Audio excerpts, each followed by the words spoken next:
Okay, hello and welcome to our audience members joining us from across the globe. I'm Raymond Karam, the Chief Program and Development Officer here at the Arab Gulf States Institute.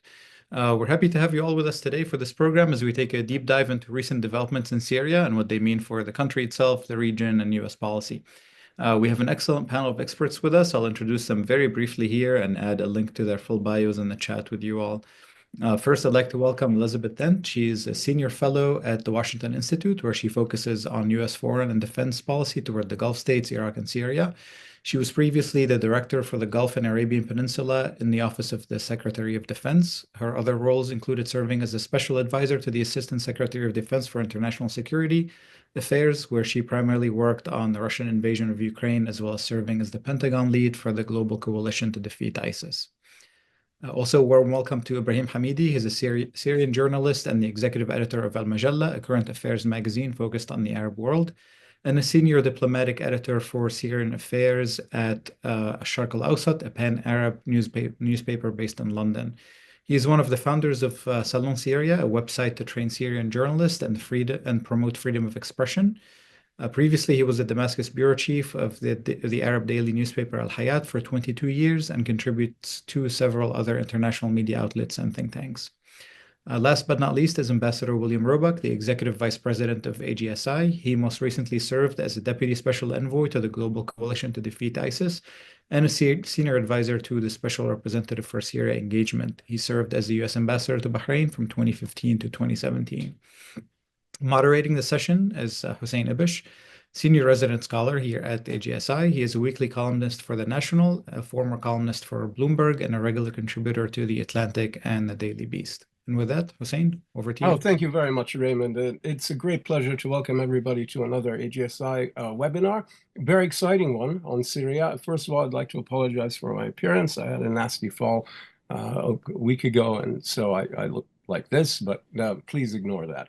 But we have a stellar panel about a topic that could hardly be more important, even though maybe some people, possibly including the President of the United States, don't fully appreciate how strategically important it is, and in which the major questions are all, I mean, really all unresolved.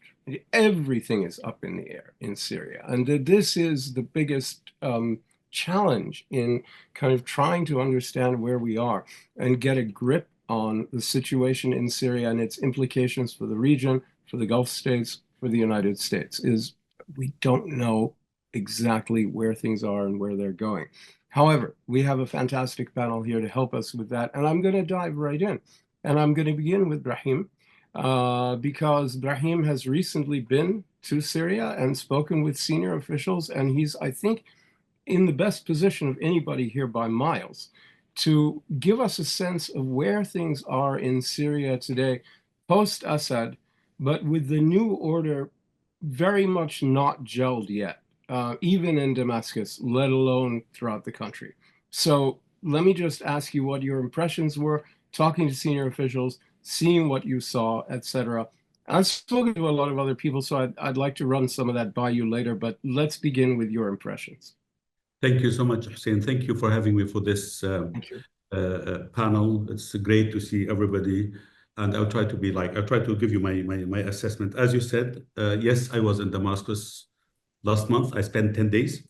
That was the first time since 2012. So I spent 13 years here in London. So it was the first visit for me to Damascus in 13 years.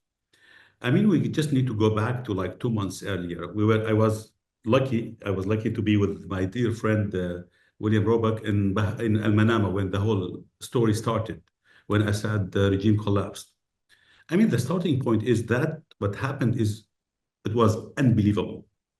None of us, I mean, even the best expert, the top officials of the whole world were expecting that to happen, to be honest. We were all taken by surprise. But at the same time, to be very honest, it was so emotional. Like 8th of December, when Assad fell, most of the Syrians, millions of Syrians, we've been waiting for this moment for 54 years or maybe for 61 years. So it was emotional. And I remember at that time, me and most of my friends, my relatives, we were not able to speak to each other for 2 days. Like every time we tried to call to speak, we just cried, just started crying because it was so emotional.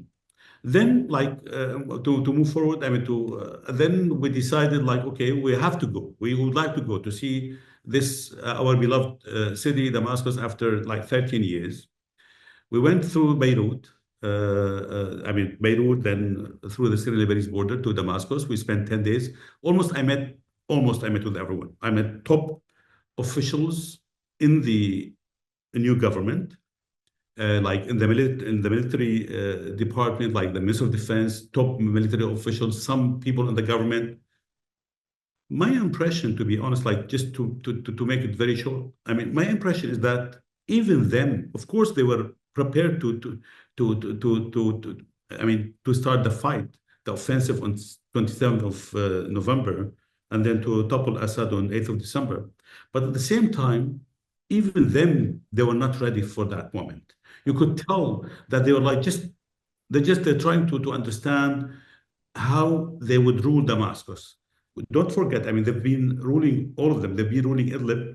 By the way, I am from Idlib. They've been ruling Idlib for 8 years, since 2017, 18. But then, like, the first thing they did when they moved to Damascus, they brought the same team from Idlib to Damascus to try to manage Damascus the first few weeks. So they were not really well prepared. Second observation, I think it is interesting that Damascus itself, I found it exactly almost the same way I left it 13 years ago. So nothing has changed. Like, it's the same, like it's almost destroyed, no development, nothing has changed. 3, it was amazing that to see the same city, you remember, William, the same city, the same infrastructure, the same everything, just without Assad, our Syrian secret services. And it was amazing, like, when we were like in Damascus 14 years ago, like, the secret services were everywhere. The regime was everywhere. The Ba'ath Party was everywhere. Suddenly, all of them vanished. All of them disappeared completely. So you have the same structure, the same city, without the Assad regime. That was interesting. The other point, if I may, and then I will stop here. No, please. And I think we should not forget this point. The way the Assad regime was toppled was, in a way, it was so surprising in a way that almost it was bloodless. There was no blood.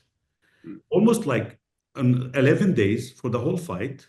And then I think almost nobody was killed. Very, very few people were killed in the whole military operation, the whole military offensive. And that was, to be honest, that was very much appreciated by most of the Syrians. So there was no blood in the military offensive, and even there was no big revenge. That was interesting. That was worth noting as well, because we all expected, like, okay, Assad would at certain point would collapse, would be toppled, but at the same time maybe there would be cycle of revenge, and there was until now there was no huge big massacre. No great purge. Yeah, I want to come back to the purge and the whole question of revenge, because it's central, right? I want to come back to that with you, but I want to follow up with one quick point before I go to the other panelists with you.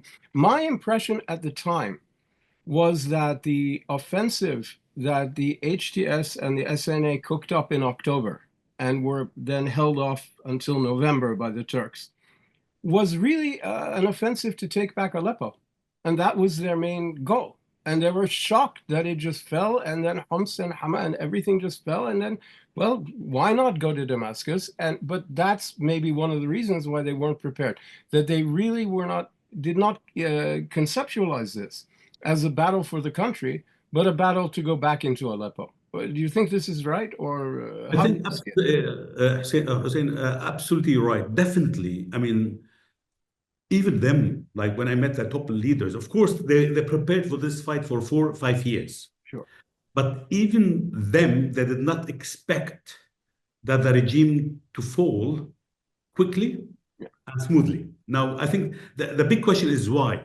Let me just at least my observation. No, let's go into that. Yeah, because there were forces in Damascus that could have fought, if Yes. not for al-Assad, at least to protect themselves from vengeance and from criminal charges, but they didn't. Why? I think I would mention four good reasons for this. One is that the HTS 2024 is different to the opposition armed groups in 2012 to 2013. You know, as you know, I interviewed the Minister of Defense. I spent 2 hours with him. They've been training a lot of weapons. Even they manufactured some of the weapons in Idlib. So have more training, more weapons, more support from the Turks, and very strong morale, high morale. And they really wanted to do this. In contrary to them, when you look at the other, like on the Syrian army, the regime army, they were exactly the opposite. They were like low morale, no weapons, no training, and a lot of corruption. And for many of them, because some of them said in different occasions, look, we fought for Assad in 2012 and 2013. What did we get? We got nothing. Why should we fight again and again? So for them, they were not willing to fight. And that will bring me to the third and fourth point. The third point is that Iran and Hezbollah were much weakened. Of course. By the Israeli strikes. I mean, as we all know, the Israelis have been targeting the Hezbollah and Iran in Syria for like the last few years, but especially in the last year after the 7th of October. And the fourth reason, as we know, is Russia. Russia was busy in Ukraine war, and they transferred most of their assets, military assets, to Ukraine. So, and I remember top Iranian officials told some people I know, they told them, look, if the Syrian army doesn't want to fight, if the Syrian army don't want to fight, then we can't help. We can't do nothing. So in a way, just to conclude, I think just to make it easier, to understand what happened is I think without the Russian intervention, without that Iranian intervention to support Assad, maybe Assad would have fallen 2012, 2013. Yeah. Without the Russian intervention, maybe Assad would have fallen 2015. So now all elements are different. So I think the only one, just to end here, the only one was understanding these four elements was al-Jolani, or Ahmad Shara. Yeah. He made the right calculations and he made this offensive, and in a way he succeeded. Yeah. No, that's a great summary. Thank you. I want to thank also Elizabeth and William Roebuck for patience. We're going to turn to you now. Ambassador Roebuck, I think it's logical to come to you at this stage because we're talking here about kind of internal stability in Syria, and you were a big part of the anti-ISIS coalition. ISIS is down but not out. There are elements maybe in HTS that are, hand-me-downs from ISIS to Al-Qaeda to HTS. Obviously Ahmad Shara is a évolué of some kind, but maybe not all the people around him. It's hard to know, and they're still out there, clearly. There are many other forces at play. Certainly, the demobilization of militias is something that is aspirational in Syria. This is something that has not taken place. So, what do you make of that aspect of the security situation inside the country? Thank you, Hussein. I think the situation, the primary focus for integration of alternative militias is in the Northeast. There are also rebels down in the South, but I really think the huge challenge for the transitional government is going to be in the Northeast with the Syrian Democratic Forces, who are the partners with the United States in the fight against ISIS. I've spoken to some folks in the Northeast. it's what they tell me is that there are negotiations going on. There is some mediation from the United States and other European countries. There have been some meetings, but generally it's being done, I think, by intermediaries. What I gather is that those negotiations are difficult on the HTS side. They're pushing for rapid integration back into a national army, yet to be sort of built, really. And they want the Syrian Democratic Forces to evacuate their control over areas in the northeast that are exclusively Arab, which would be a big chunk of the northeast that they currently control. At least 20% of the country in landmass, right? We're talking a big chunk of Syria, sparsely populated, but a lot of territory. Yeah, and also has some oil resources there. Yeah. Although most of it is in areas, Kurdish areas that the SDF would control. So I think what I'm hearing is that the SDF wants to integrate but the positions are pretty far apart. The time frame for HTS is fast. The time frame for the SDF is slow.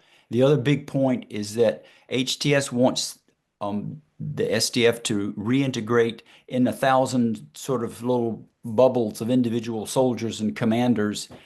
And the Not SDF chunks, right? Yes, and the So SDF this is the same argument that happened in Iraq with the Shabi groups, and it's the standard argument, right? Militias want to join armies as units, Right. and the armies want them to come in as individual soldiers, and it's a normal argument. It's a standard argument, right? Yeah. So they're trying to come in as an entire unit, and obviously the HTS doesn't want that. The SDF hopes that the United States will provide some leverage. The U.S. has a lot of leverage through sanctions, through their close relations with the SDF, and they're banking on the U.S. holding on to that sanctions pressure in particular, and playing it out as a card in leverage to give the SDF time to negotiate a optimal deal in integrating. What about the role of Turkey in all this? You're being very patient, Elizabeth, if I may, but I just want to follow up on. I mean, you haven't mentioned Turkey and the SNA because the HTS was not alone in this victory. SNA played a big part in it, and Turkey's leverage with the HTS is unproven, whereas its leverage with the SNA seems, almost total. I mean, very, very significant. And the SNA is, their attitude towards the SDF and towards the entire Kurdish project in northern Syria is hostile because the Kurdish foreign policy towards it is hostile. So what about this kind of triangular relationship between the HTS, Turkey, and the SNA, and then the SDF? That is a complicated argument, and I think I just want to throw it in because it wasn't mentioned. The problem is that it's all self-reinforcing too. They're all hostile to the SDF and to their control in the Northeast. There's been about nearly 2 months of fighting going on in the Northeast between the proxy force that you mentioned, the Syrian National Army, SNA, and the SDF, the Kurdish force, largely Kurdish force that is partnered with the U.S. And it's been some pretty vicious fighting. Those forces supported by Turkey are trying to come from Manbij, slightly in the western part of the Northeast, and move across the bridge at the Euphrates and take territory that Kurds control in the Northeast. And so there's been a lot of pretty vicious fighting at that bridge, and about 400 or so SDF have been killed. I suspect this comparable figures on the other side. Definitely. It's been some rough fighting, and those fighters the fighting that's going on has been supported by Turkey, of course, with drones and other type of support. And then they would complain the United States. So yeah, so the United States, I think, is trying to restrain Turkey. Sure. A sort of a passive aggressive approach. The general message is we're here. We're in the Northeast. Our soldiers are there. Be careful. Calm down. You're gonna hurt some of our soldiers. You don't want to do that. The interesting question is going to be, what is the new administration? And we'll talk about this. I'm sure you'll ask questions about it later. But what is going to be the policy Ask Elizabeth, in fact, of the new administration, and how are they going to respond to this difficult, complicated situation we've been describing? Right. So that's a perfect segue to the extremely patient Elizabeth Dent, who's been Elizabeth Dent. You've been suffering in silence here for quite a while, about 20 minutes, but I appreciate it very much. So where does that leave U.S. policy towards Syria? We know, I just throw it out there, that we know that Donald Trump has an attitude towards Syria that he's called it several times blood-soaked sand, right? And he's dismissed its strategic importance, which I think is to misread the Middle East drastically. You know, he's kind of been interested in withdrawing U.S. forces from the region. But where does all this leave U.S. policy towards Syria and towards the northern Middle East in general?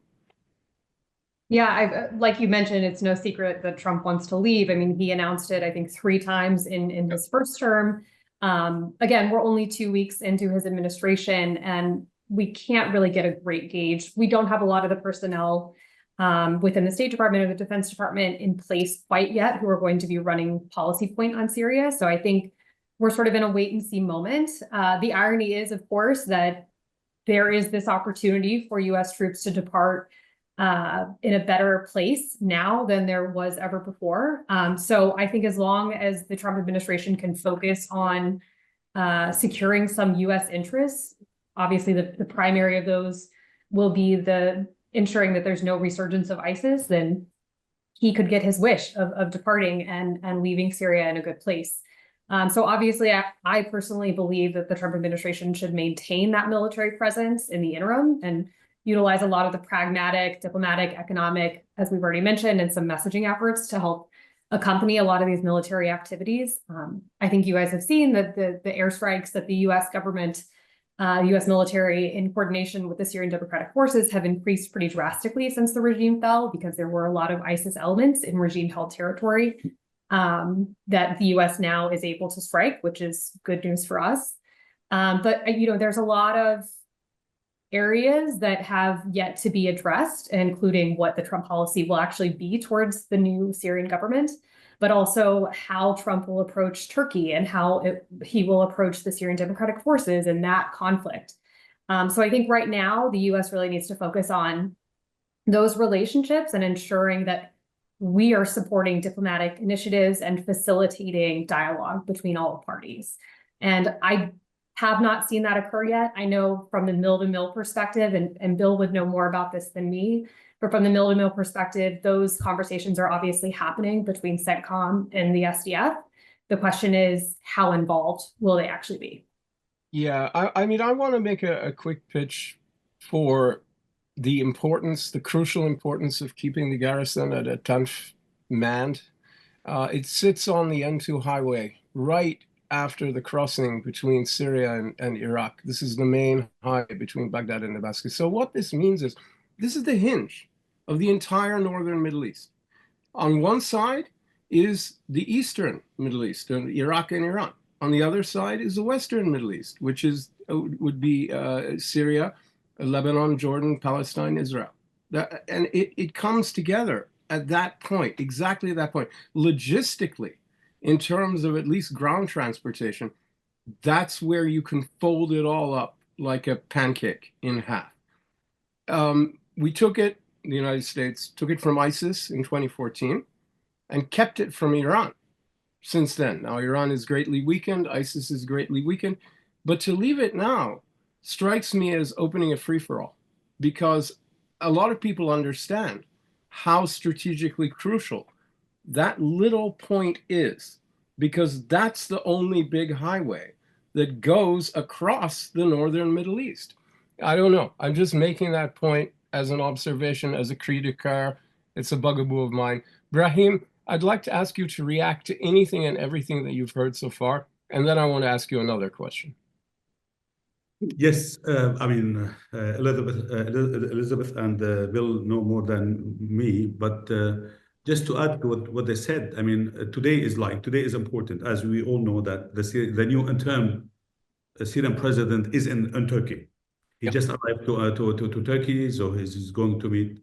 I think he's already met with Erdogan, and of course, we all know one of the items on the agenda is the Northeast, the future of SDF. My understanding, to add to what my friend Bill said, I mean, we all know that Mazloum Abdi came to Damascus on secret visit. He met with Ahmed Shara, and as Bill said exactly, I mean, as Shara stated his view, I mean, like we want SDF to be dissolved and to join the Syrian army, not as a bloc, as individuals. And we want all the self-ruled Kurdish administrations to be dissolved and to be part of Syria. And we want all the Syrian strategic national resources to be under the full control of the Syrian state, the Syrian Damascus. And my understanding is like Mazloum was not very happy with us, like maximum demands. But yes, I think the Americans, the British, and other mediators are trying to narrow the gap. My understanding, and of course, the other interesting demand was to expel all non-Syrian top commanders, PKK commanders. I think we are talking about 250 high-level commanders and SDF, I mean PKK, and to hand over about 50 to Turkey. So like for Mazloum, that really, it was very difficult for him to accept these demands. But these are basically PKK cadres, essentially. My understanding is that Turkey is pushing Shah, Damascus, to move faster. Ahmed Shara he is willing to give more time for negotiations, and I think here where the American and the British mediators come, and they're trying to address this issue like by peaceful means. But definitely, I agree with Bill. Definitely, the big challenge for the upcoming in the future is the relation between Damascus and Kamishli, between Damascus, between the HTS and SDF. That's I think it's going to be in a way that will play a big role to form the Syrian future. And Shara visit to Damascus, to Ankara is interesting because, as we know, at that table we have like the Turks are offering a mutual defense agreement with Damascus. That will play a big role in the future, like negotiations or any kind of, I don't know, relation between Damascus and Kamishli. The other thing that I would like to comment on is at-Tanf. At-Tanf, I don't know, maybe William will know, Bill will know more than I do. I heard, even I agree that we all know that it's all up, it depends on what Trump wants. Whether he will pull out from Northeast Syria or whether he will stay. We know what he did in 2019 when he suddenly decided to pull out from part of Northeast of Syria. But now what I'm hearing is that at least, even if the Americans are trying to, even if the Americans are trying or are going to reduce their troops northeast of Syria, maybe they will keep at-Tanf because it is strategically important. This is what I'm hearing. It is strategically important because this will cut the corridor from Iran, Iraq to Syria to Lebanon. Second is like it's important for the security of Israel and for the security of Jordan, especially at the time nobody knows what's going to happen, whether Syria will stay stable or not. It could be a free-for-all. This is why I emphasize it. I was in Abu Dhabi the first time Trump said he was going to pull all troops out of Syria. And he said it, we were at lunch, and I said, it can't apply to that garrison. Forget about that garrison. No one's leaving that garrison for those reasons. And those reasons still apply maybe more than ever.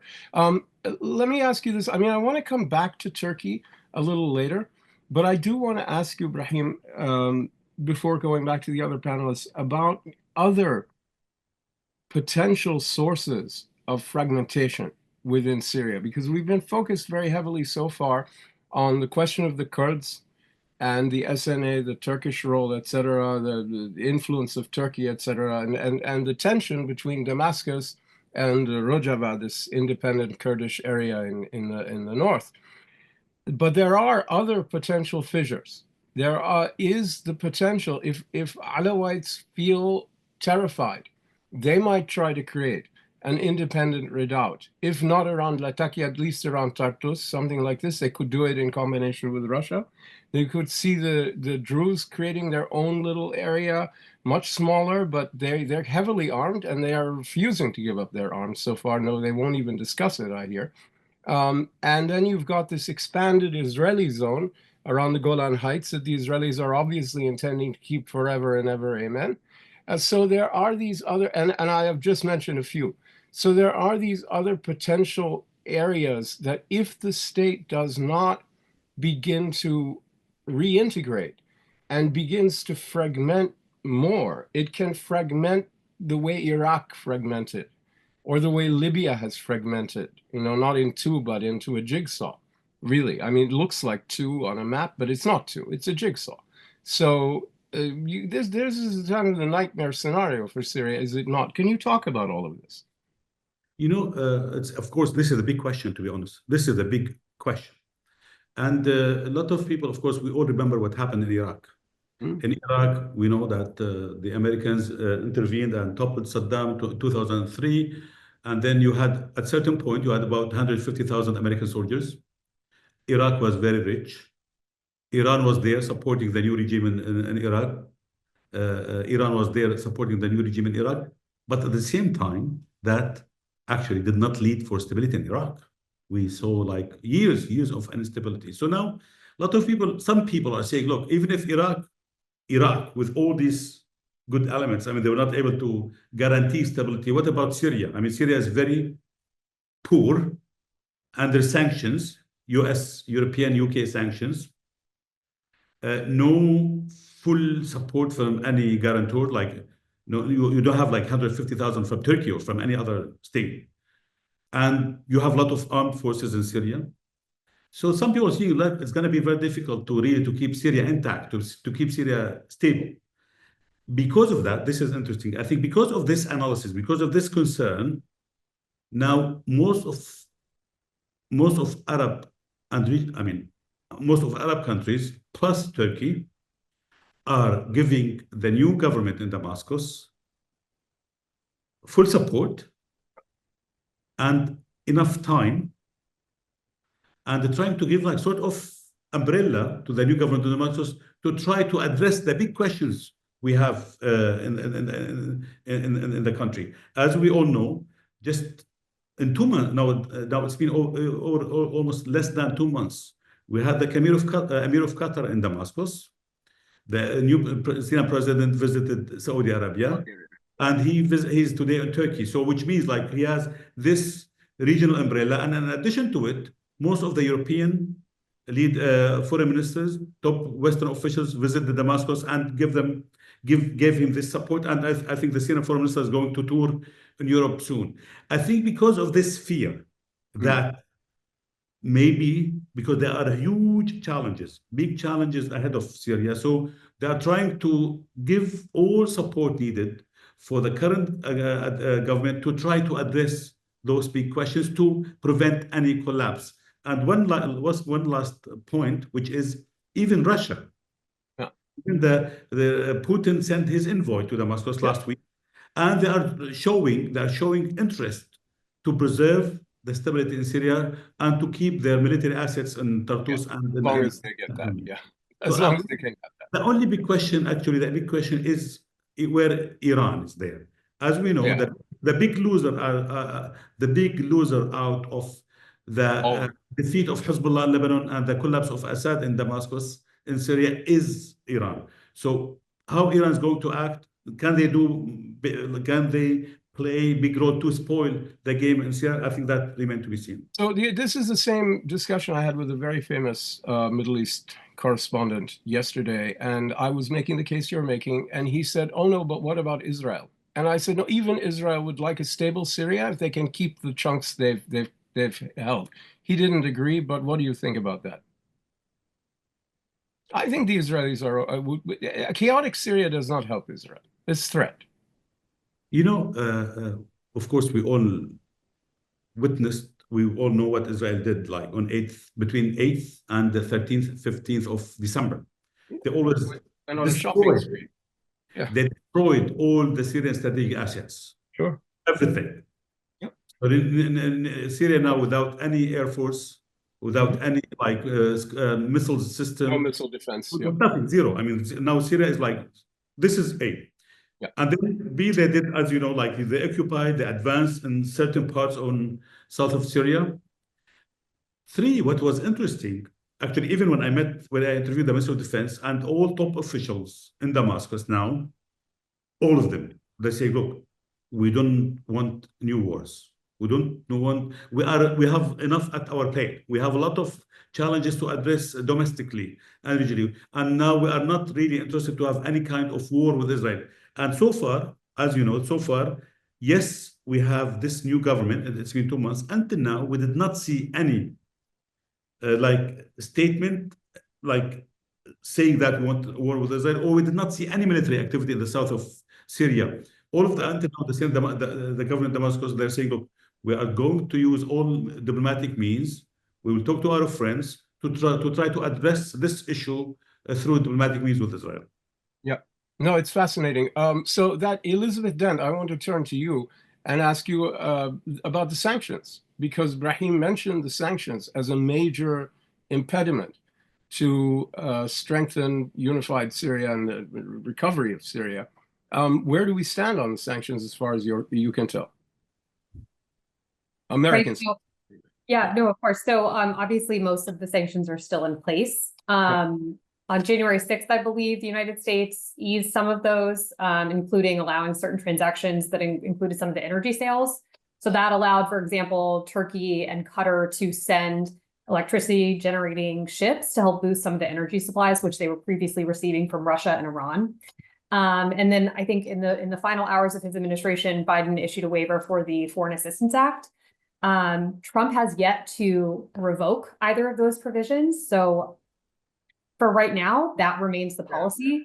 Again, I think it just sort of remains to be seen how Trump will approach this, but certainly I think it would be in the Trump administration's best interest to create a roadmap by which the new government of Syria could unlock sanctions at specific times if they meet certain standards that we clearly lay out. Do you think the Republican Congress would be receptive or resistant to such a roadmap? It's hard to say. I have a hard time. It's hard to say. I think they would be receptive if they were consulted properly. Okay, so it's up to the administration to sell it to them, basically. If they just dump it on the table, they may get pushback. I get that. Yeah, that makes sense. Okay, Ambassador Roebuck, I'd like to turn to you and ask you again a similar question that I asked Ibrahim about these other fissures that exist throughout the country, because we talked a lot about the Kurds and the Turks and the SNA and the HDS, but I asked him about the Druze community, the Alawite community, the role of the Israelis. He brought up a very interesting question, which is the role of Iran, which has the let's say the motive to become the biggest spoiler if they can. It's unclear. So I'm wondering what your take is on all of that, and especially how the U.S. would kind of navigate those waters.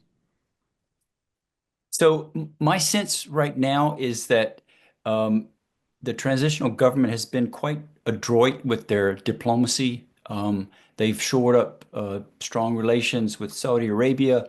They've obviously got the Turkey piece in place, as Ibrahim mentioned. They're building strong relations with other parts of the Gulf. Maybe the one outlier is Egypt, which is held back. I think they're fearful maybe of the model that they see in Syria of a delayed revolution that actually is completed years later. And the very next topic we're going to turn to. Okay, so the government is making good progress on their diplomacy regionally and with more distant powers like Russia and the United States, I think. The issue on the fissures that you mentioned, I think it's going to come down to the amount of time they're given to consolidate their reach inside Syria.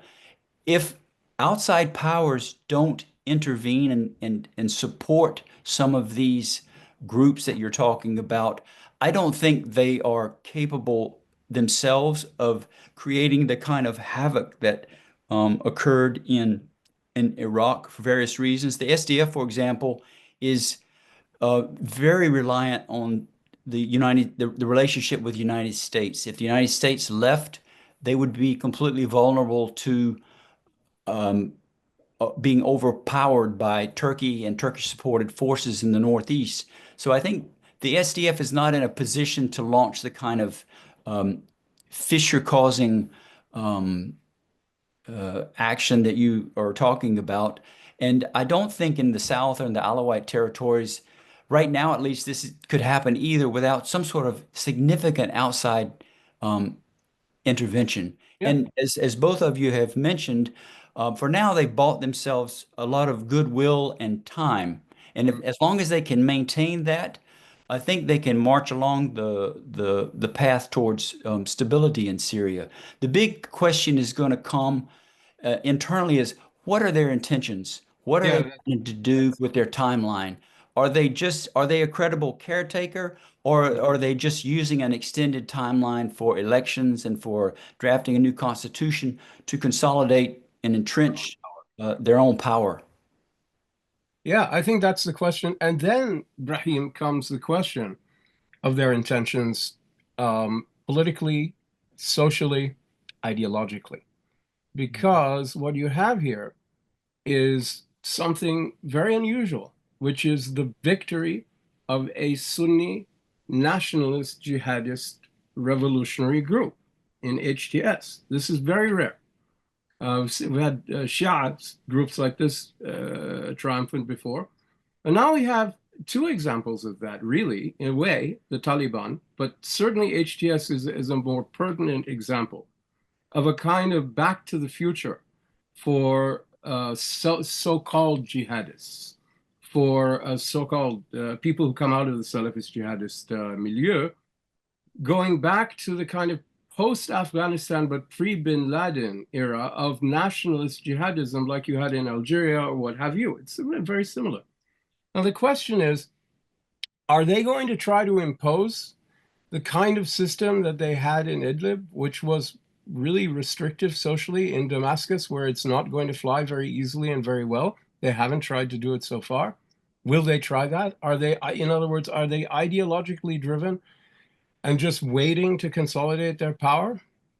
Or are they going to evolve into something much more tolerant that will not force the hand of people who don't want to live under, an aggressively Islamist regime?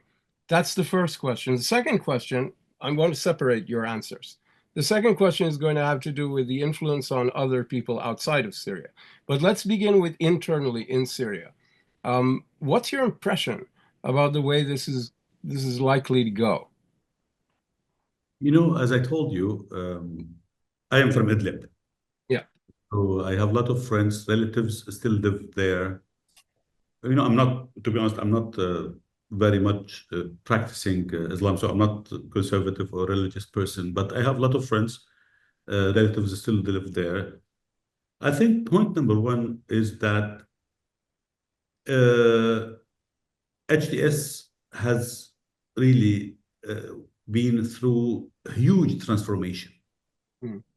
Jabhat al-Nusra, HTS we know now, it's not the same Jabhat al-Nusra that started, more than 10, 15, about 14 years ago. Completely different. Yeah. Point number two is al-Shara himself been through a huge transformation. And being here in London, I've been following this closely in the last few years, even before the last 2 months. And some of us, I'm sure some of our viewers aware of the fact that some NGOs been involved in this process in the last few years. So there is a genuine transformation. Now, of course, you have an HTS, we are talking about 17,000 fighters in total.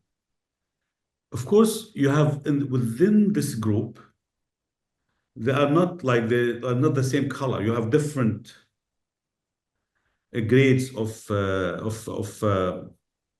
political stance. Of course, some of them are a bit more extreme than the others.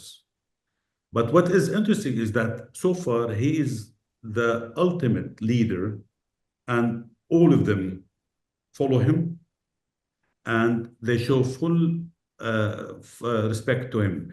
When I was in Damascus, by the way, I met different kind of top leaders within HTS, and you could tell they're different, but all of them agree on one thing: is that he's our leader. He's the leader. Yeah. And by the way, that was very clear, very obvious between 27th of November and 8th of December, because like in the whole military offensive, there was no big revenge because he made it very clear to everyone, you don't kill anyone. We have to do it with no blood. And all of them. That was good test how much they will follow him. Now, I was in Damascus, and I of course I saw people, but at the same time I socialized. With people. I went to restaurants, to different kind of restaurants in the evenings. Nothing has changed so far. Nothing has changed until now. I mean, in Idlib, they did not try to create or to impose or to create ISIS like model. And even Damascus, they are not trying to really to implement Idlib rules in Damascus so far. No. Not yet. No. Yes, exactly, not yet. So the big question is that going to be the case, right, or not? I am not sure that he's going to follow the example of Taliban for many reasons, because Syria is not Afghanistan. Syria is completely more diverse. It's different. The other big Damascus is not Kabul, that's for sure. The other big difference, and I will stop here, the other big difference between now and the past,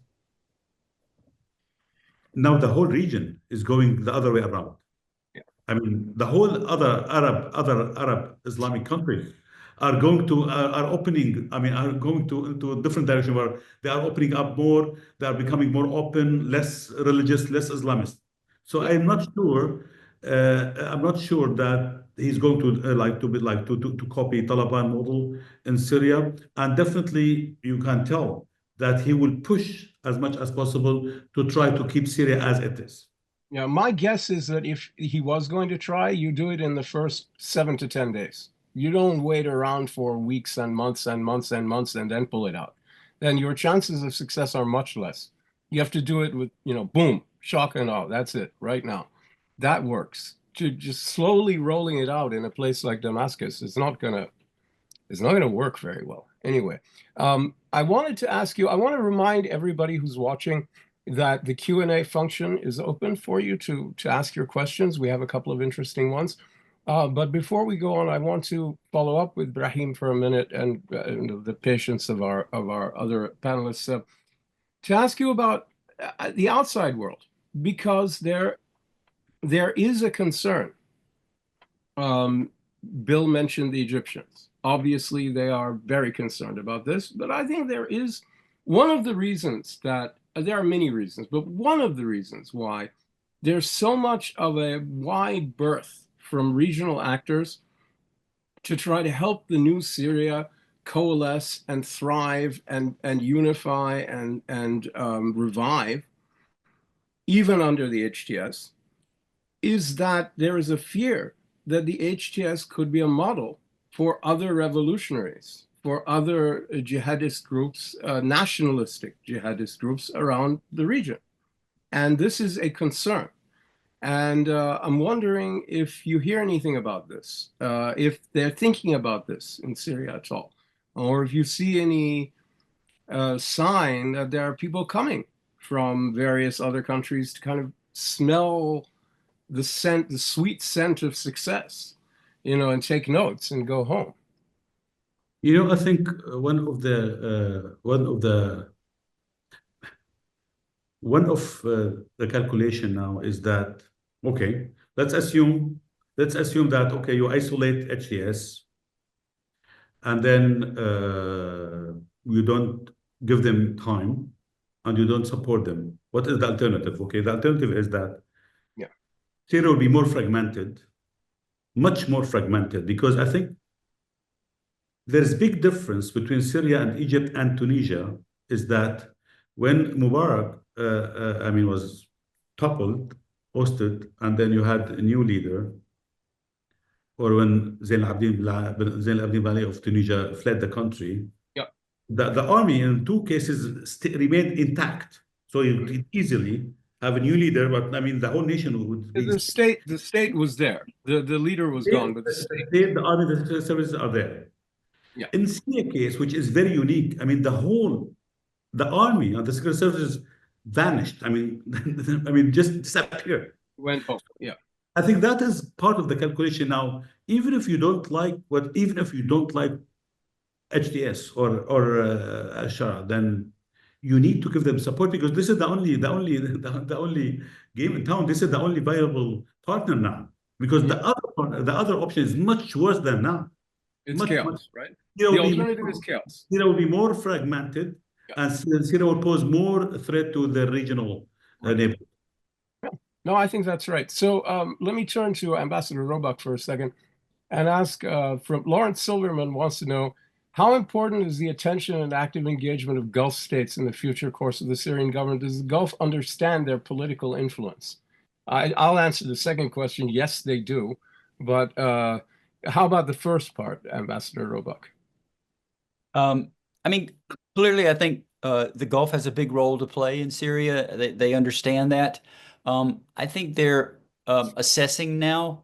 In the early first days of the collapse of the regime, they were very cautious. The Emiratis were cautious, I think, talked about the fears about extremism and chaos. The Saudis made similar statements in the very first days. The Saudis have leaned in since then and become big boosters, I think, for the new government in Syria, and that's likely to continue, I think. And on the Syrian government side, they've wooed the Saudis. They've made it very clear they want a close relation. They see Saudi Arabia as important for shoring up Syria's stability, for investment, helping with the reconstruction.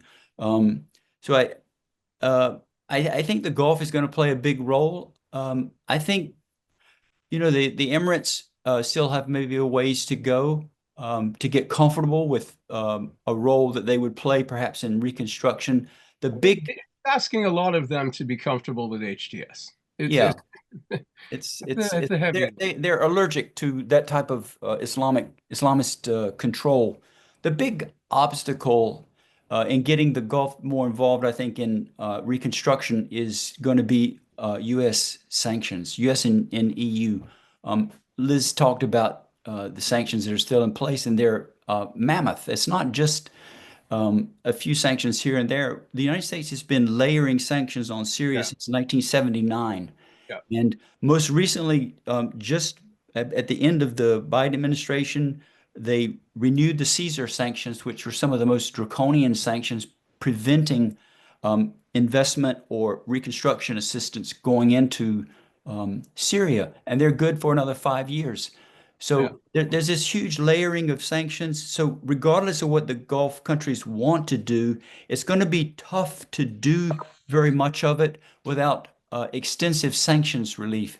And that's all going to be up to the new administration, new Trump administration, what they want to do with those sanctions. And they haven't telegraphed it yet. That segues perfectly into my question for Elizabeth Dent, which is, if you were advising someone in the new Syrian government, let's say someone from the central bank or the treasury or the foreign ministry, contacted you in a lawful way, I don't know what the restrictions are, and asked you for your advice, your friendly advice, about what would be the best way to make the case to the administration and this Republican Congress for sanctions relief for the new Syria, what would you advise them to do and not do? What do you think the best approach would be for the new rulers of Syria to get out of this suffocating mass of sanctions?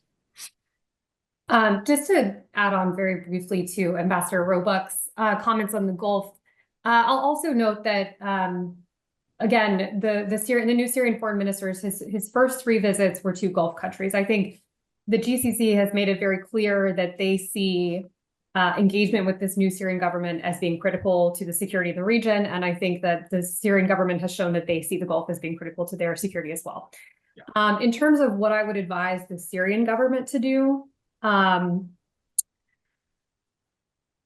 that's a tough, because this new administration operates a bit differently than I think other administrations do. There often is not a policy-making process in place.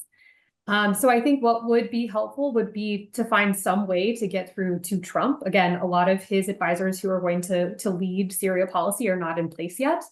And some of them during his first term were often at odds with things that he had tweeted. So he's got to be the sort of end-all be-all on this. So for them to be able to make their case directly to him or to people who have the most influence to him, I think is the most important. That includes congressional Republicans on the Hill.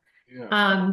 What would be helpful would be to follow their words about an inclusive government with actions. So Shara came out a couple of days ago and said that he would establish a committee to help lead toward a constitution process. He would establish a legislative body since Parliament has since been dissolved.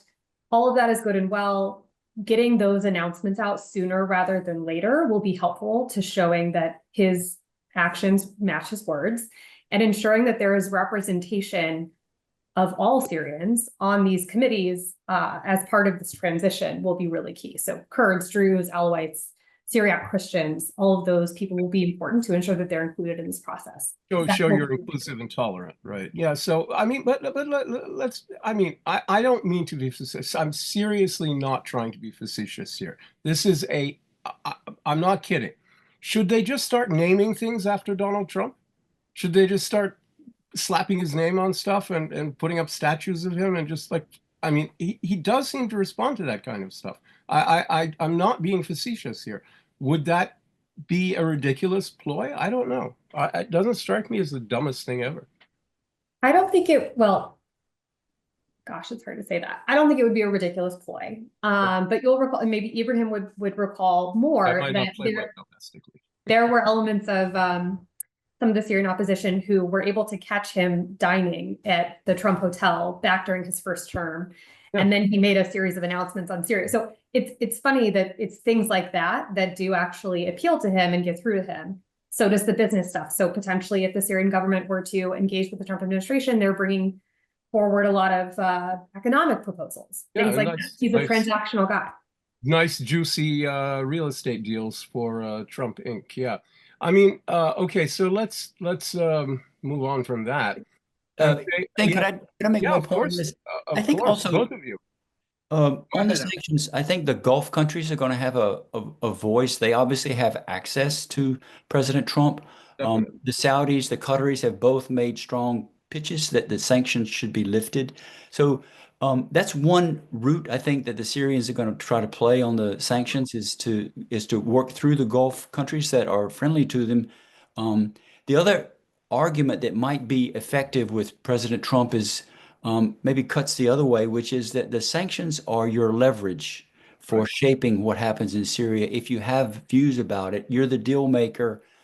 These are your leverage. You give them away, and you give away your ability to shape what's going to happen with this government. The danger is that he seemed to view or want to view Syria in his first term as Russia's problem. And why am I being bothered with Russia's problem? And he may now say it's Turkey's problem. Go to Ankara. Why should I be bothered with this? It's a waste of my time. And that's sort of the thing you have to overcome. Both the Syrian government and everybody who's interested in this, and the DOD, will have to overcome it, frankly, if they want to maintain their garrison on the M2 highway, which they certainly... Can I make very small? Of course you may. Yes, by all means. Just to add to what we said, that Shara is confident, he's confident 100% that his allies, I think he was referring to Turkey and Arab Gulf countries, that they will work with the Trump to lift the sanctions. He's confident. He said, like, there's no need to worry about that. I mean, he's sure 100% that the sanctions will be lifted. Now, I don't know whether he's talking about the executive orders or whether he's talking about Caesar Act, because I think there are two different things. There are lots of different things, unfortunately. It goes Yeah. beyond that. But yeah, but I'm going to throw out the first question from the audience here for you, Ibrahim. And if either of you, Elizabeth Dent, Ambassador Roebuck, want to comment, that's fine. Dominic Pratt wants to know your insights on if it's a realistic possibility that Arab and Druze militias lay down their arms and integrate into the new military, or are their own political ambitions too great, or concerns? Sorry, I did not hear it well. Could you please? I'm sorry. Yeah. Okay. They want to know about the possibility of these militia groups like Arab militias, Druze militias, other militias joining the army, or are their concerns and ambitions too great for that? What's your analysis of this? You know, my at least what I heard from the Minister of Defense, what we heard from the Ahmed Shara recently, like as we know, 29th of January, there was big meeting in the Syrian, in the People's Palace in Damascus, and Shara invited all the armed groups, all of them, all of them. Except SDF. Right. So all of them from north, northwest, from south, from the west, all of them being invited. Except SDF. What is interesting, all of them attended that meeting, except Ahmed Louda from the south. He did not attend. He sent his deputy. That was interesting indication. But otherwise, I mean, all of them. Do you think he didn't want to get arrested, or why would he send his deputy? No, I think if they wanted to arrest him, they would just go arrest. No, I think that's for him. Until now, he's not, because there is history between him and HTS. But at the same time, the good thing is that he sent his deputy, and his deputy delivered speech in that big meeting, and he supported Ahmed Shara. So all armed groups now so far saying we, in principle, we accept the plan offered to us by the Ministry of Defense, that to dissolve ourselves and to join the new army. Now that we need to see that implemented. But my understanding, the first step was taken, I think yesterday or the day before yesterday, the Syrian National Army, al-Amsha, which is like very famous leader, that he's been appointed as the head of 25th Brigade. So now we saw the first concrete example to form the new army. So I think we need to see if all leaders of armed groups will respond to the call and join the new army. This is good. Elizabeth Dent, did you want to say something? I just wanted to add that I think after nearly 14 years of civil war, there is going to be distrust. And so the longer time that there is that this army can function in a good way and again be inclusive, I think that more and more groups will be convinced.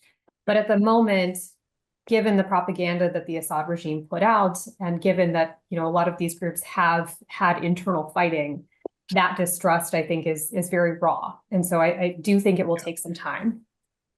I mean, I was talking to someone who spent some time in the northwest coast, and he says, as far as he's concerned, the Alawites are very scared. They don't go out at night. They're not sure about their future in the new Syria, and they're just, really concerned. So that, I mean, I don't know. Other people's impressions, I'm just reporting secondhand from someone who just came back from several weeks in Syria and not staying in Damascus. But anyway, I want to put out. Yeah, go ahead, sir. One point on the integration of the other militias into the National Army.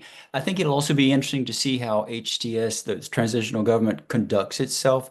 I mean, if you look at what they've done in Idlib, high degree of pragmatism and flexibility on the one hand in handling these groups, very clever in maneuvering, isolating, culling the weak ones, using force against rivals that were a threat to their power.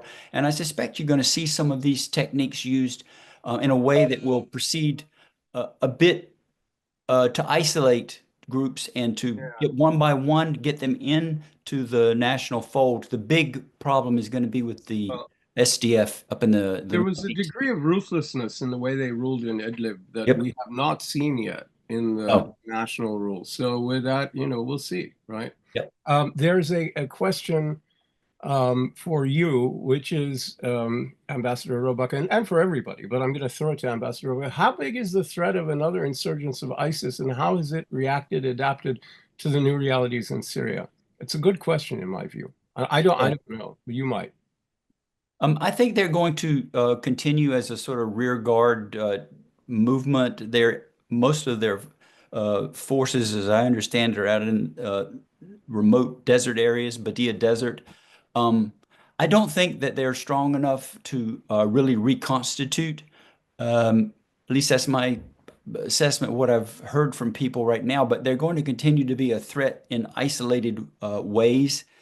They could be a threat to use targeted violence against HTS if they saw a way to infiltrate Damascus, for example, and do that in a way to sort of turn over the apple cart, so to speak, by some targeted political violence. But the general sense is that they've been weakened. Their command and control has been weakened and scattered, and they're not a threat on a national level, but at local levels, they can still do things. I mean, in Afghanistan, the way they preserve themselves is through these spectacular overkill suicide bombings, right? And so we could see that in Syria, and that would be a very tragic development.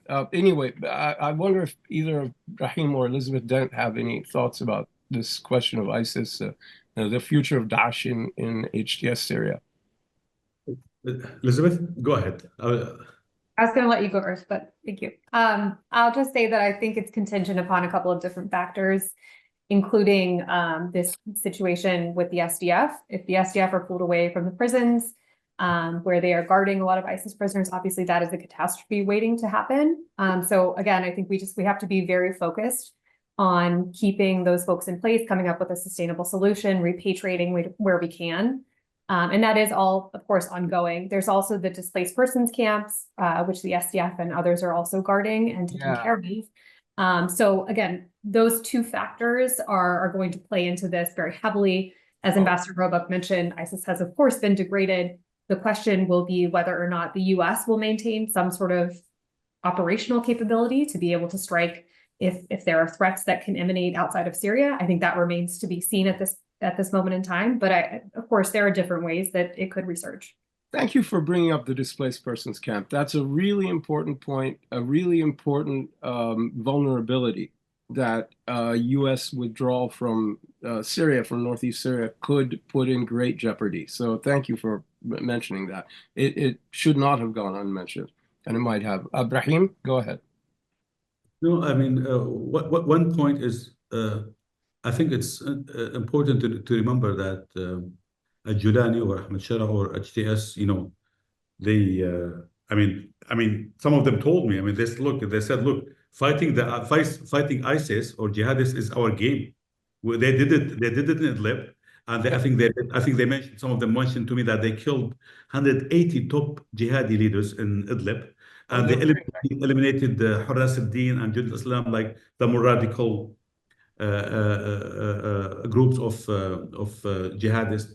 And as you know, like top ISIS leaders being killed in northeast of Syria, I mean, northwest of Syria and Idlib by the Americans. And, there are a lot of speculations that been facilitated by HTS, some leaders. Even when they were Jabhat Nusra, when they first broke with Daesh and became al-Qaeda, they were very effective in killing Daesh in the name of al-Qaeda. They really killed a lot of them. So even back then, they said this is our game. Some of them told me, look, this is our game. We know how we fight. The originary thing. Yeah. Go ahead. Sorry. The second point is that back to Mazloum Abdi Ahmed Shara meeting in 29th of December in Damascus, I think one of the debates was like Shara said, look, we have to control al-whole camp. We have to control the whole camp, and we have to be in charge to coordinate with the international coalition. We will do it as sovereign state. We will do it, and you will be part of the military operation. Not you don't do it alone. So what I'm saying this because I think for them, for HTS, I mean they are mentally prepared to work with the Americans to fight ISIS. Do you think they're prepared to be as pragmatic as they need to be to get the job done? So they're not underestimate the threat of Daesh is basically what you're saying. I think they are, yes, exactly. They are willing and well prepared to do it, to do the job. That's good news. I want to share with everybody. It's not a question; it's a comment but it's from Nimrod Novik. So those of you who know Nimrod know that a comment from Nimrod should be shared. And he says, advice to Sharat. Number one, make your case exclusively on Fox. Can't disagree with that. Number two, invite Trump's envoy to jointly work out a zipper deal, phase sanctions relief for Sharat, meeting specific expectations. Right, that's what we were talking about. Benchmarks, I think that's right. I think that's the only way it can work. The trick is to make it comprehensive, right? Is, in other words, to get rid of all those layers of decades of sanctions and all different kinds of sanctions, and Treasury sanctions, State Department sanctions, and state-sponsored terrorism sanctions, and individual sanctions. It just goes on and on. It has been piled on like a millefeuille, and it's got to be done quickly. And an executive order maybe can't do the whole thing. And so this is it's not as easy said as done. But if you had the administration tell the Congress, now we're going to do this, and it's a matter of national security, and we need to do it, and we need to do it quickly, and it can be done, of course. Why not?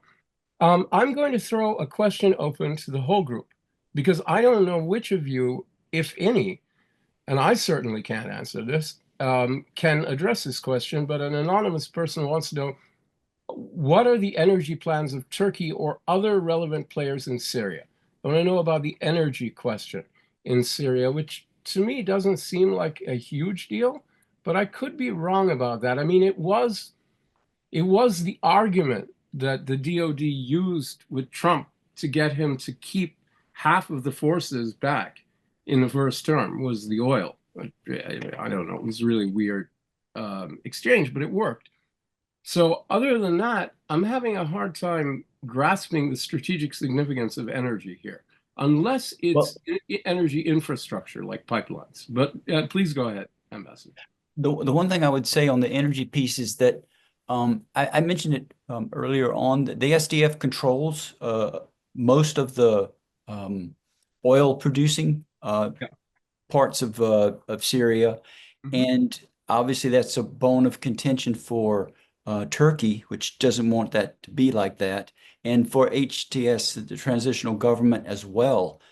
So they're going to want to wrest control of those energy producing facilities away from the SDF, and it'll be an interesting dynamic to see how that happens. But to me, that's the most interesting energy piece of this, and it's sort of energy politics and energy security rather than a pure energy issue. Let me throw a twist on that to both Ibrahim and Elizabeth Dent. You know, is the energy that important to the SDF and the RCA, or is it important to the USA? Because it was the reason that the US stayed on the ground. I mean, I'm just wondering, who cares that much about this oil, which is not that much money? I don't know, or maybe it is. If either of you can help me out with that, I would appreciate it. I just don't know. Elizabeth, you'll go first.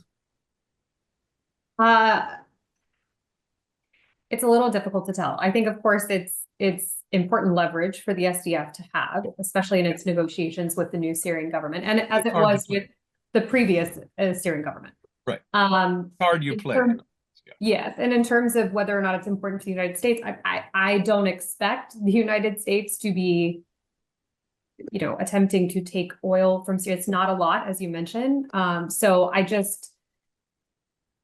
think that for it was an argument that was made to President Trump at the time in order to facilitate and halt the withdrawals. My understanding is we're talking about $20 million a month in profits or something like that. It's just not a huge amount of money. It's important, though, for financing SDF operations. They use it. It's their walking around budget money. Yeah, they use it to finance all those city councils and their military operations.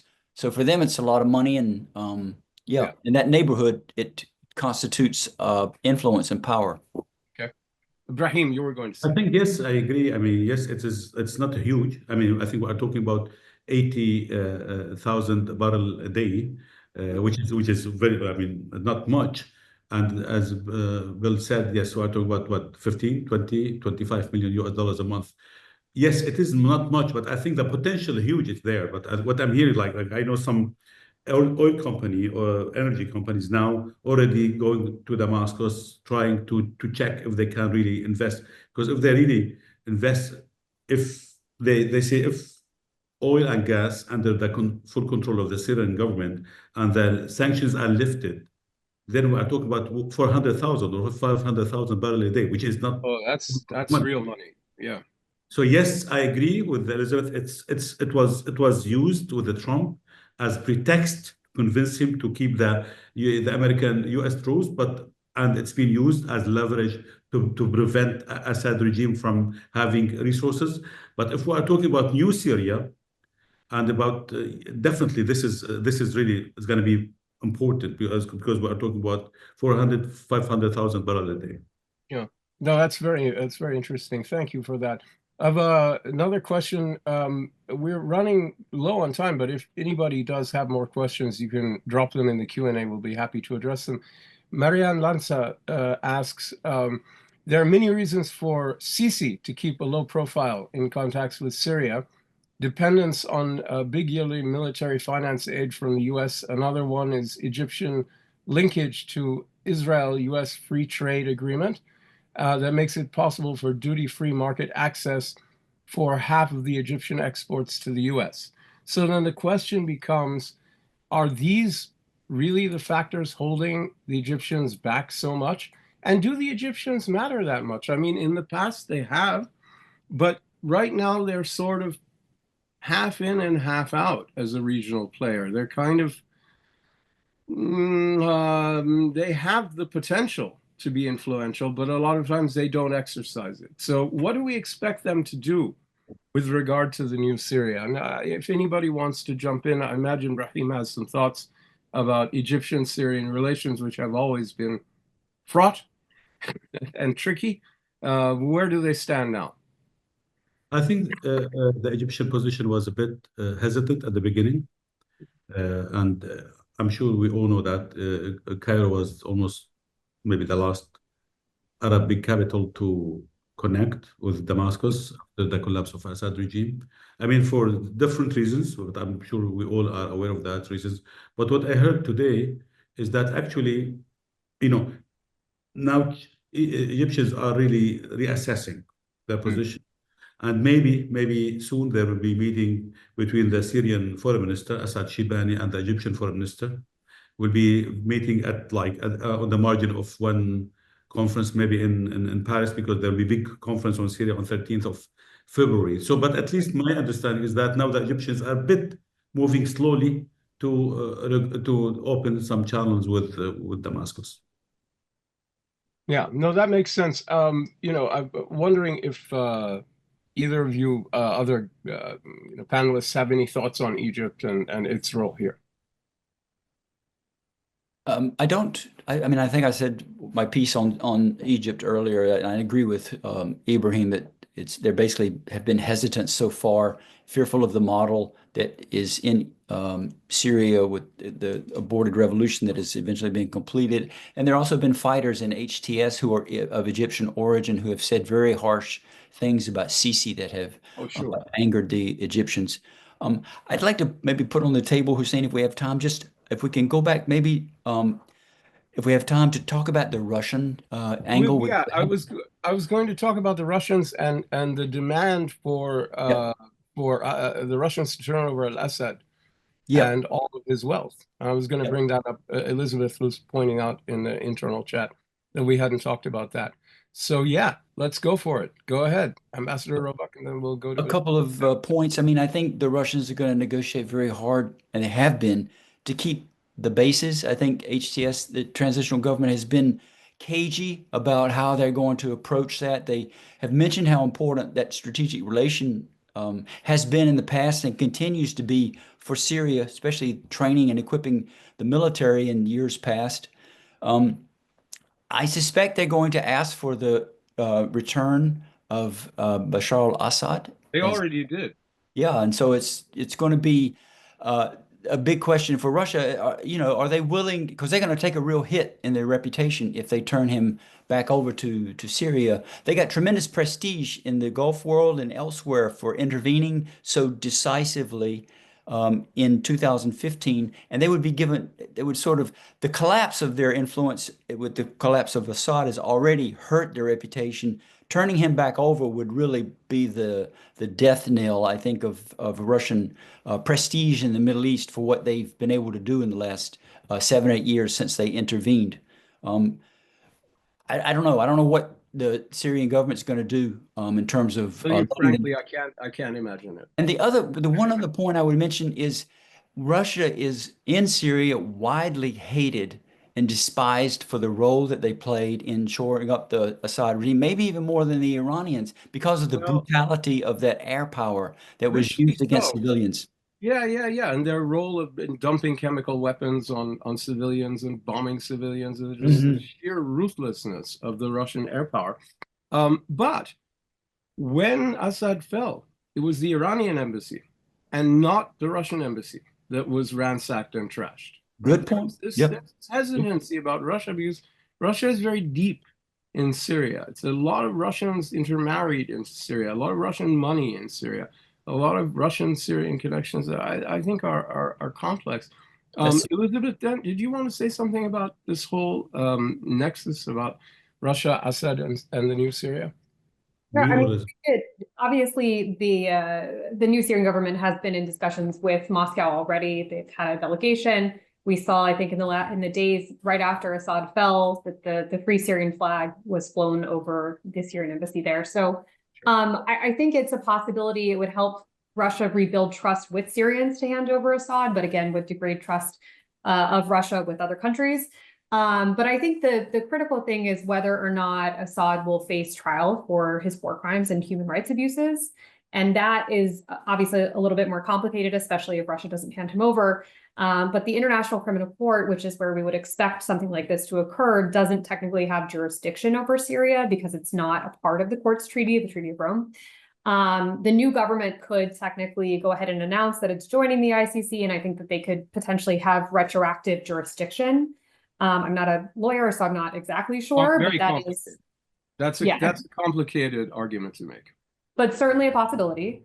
And then you have the UN Security Council, which could potentially refer a case to the ICC. But again, that would probably be vetoed by Moscow. But I'm sure that there's some sort of discussions going on, whether it's not getting a veto by Russia for some sort of ICC referral from the UN Security Council, or whether it's to actually turn over Assad. So again, all of this is sort of up in the air, but I think in terms of healing from a 14-year war, I think that's probably a very critical piece for the Syrian people. I'd love to hear Ibrahim's thoughts on that. Yeah, I mean, I just don't think this is how Moscow rolls, but Ibrahim, please go ahead.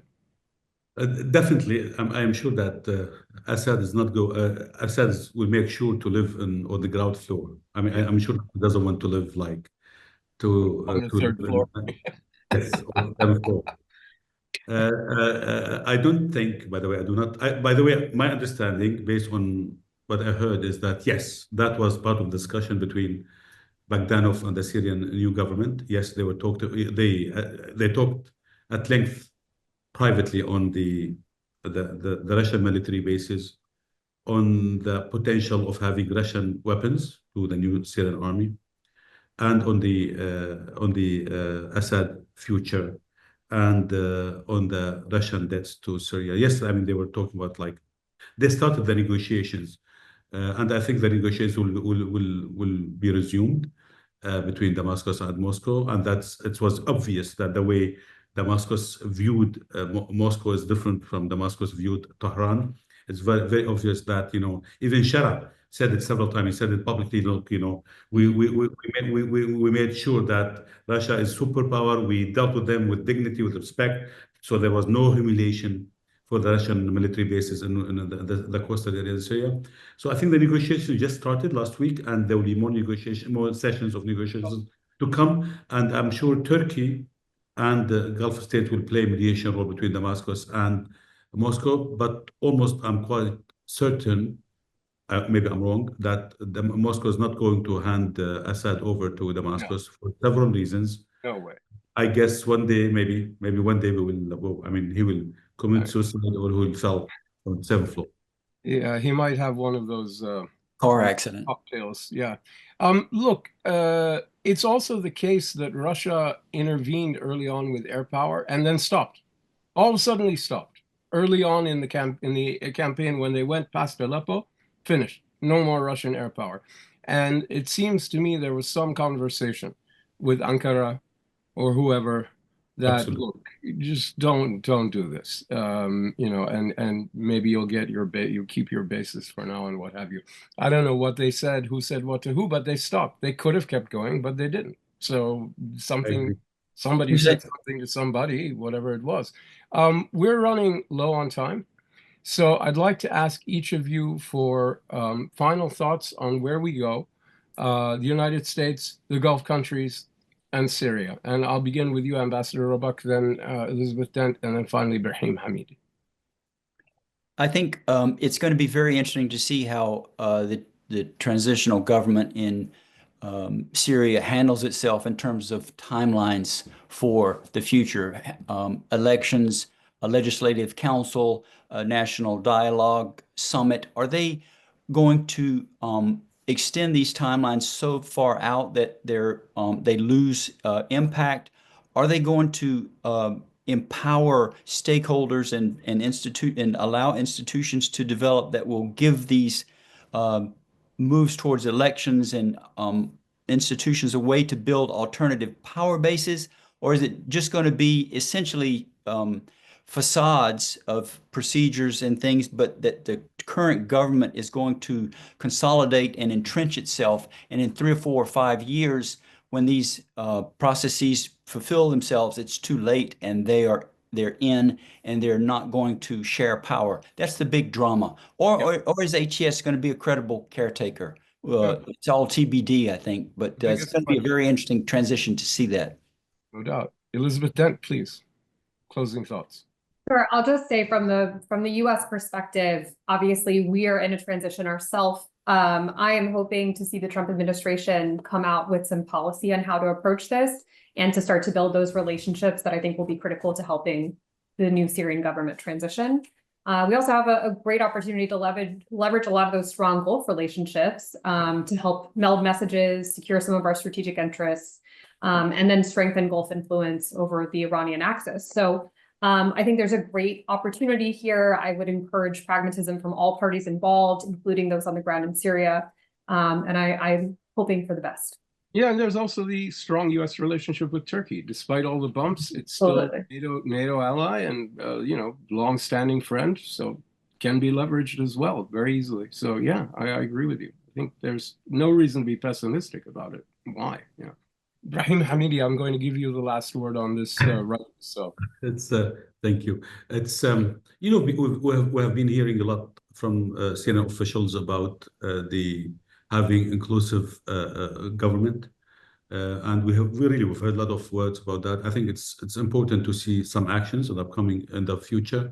I think we will have we're supposed to have legislative body. And we're supposed to have a national dialogue conference. And we are supposed to have transitional government. And I think it's been said several times in these 3 bodies, they will be inclusive, include all the components of the Syrian society. I think it's important to see that like being materialized, like being inclusive from all Syrian components. Point number 2, I think we all know the challenges. I think now, so far, so good, as we say. It's much better than expected. Much smoother than expected, much less bloody than expected, but there are a lot of challenges ahead. I mean, there are huge challenges, but for me, 2 top priorities. One is security and safety of Syria, and the second one is economy, because the economy is really bad. I mean, the whole country is destroyed, fragmented. I mean, nothing's there. Smash. When it comes to economy, I think that sanctions will play a big role. So I think the sooner sanctions are lifted, the better. And we all know the Sudanese model. When the U.S. administration was a bit slow to lift the sanctions on Sudan after the collapse of Omar al-Bashir, That was one of the main reasons why we saw the war of the two generals. That why led, in a way, played a big role in the war. So the sooner the sanctions are lifted, the better, because that will help the Syrians to start to address other big questions. Excellent. What a great place to end. I'd like to thank our great panelists today, Ambassador William Roebuck, who's the Executive Vice President of AGSI, Elizabeth Dent, a former senior official in the government and a senior scholar at WINEP, and also Ibrahim Hamidi, who's the publisher of Majalla and been a long time correspondent for Al-Hayat and all kinds of other Arab newspapers, and is a brilliant Syrian journalist and commentator. So we've had a great panel here. And I'd like to thank all of you for listening and for sharing your questions on the Q&A. I'm Hussein Ibish. I apologize for my appearance. Fell down last week. Sorry about that. Join us next time for another great AGSI webinar, and we'll see you all later. Thank you very much indeed.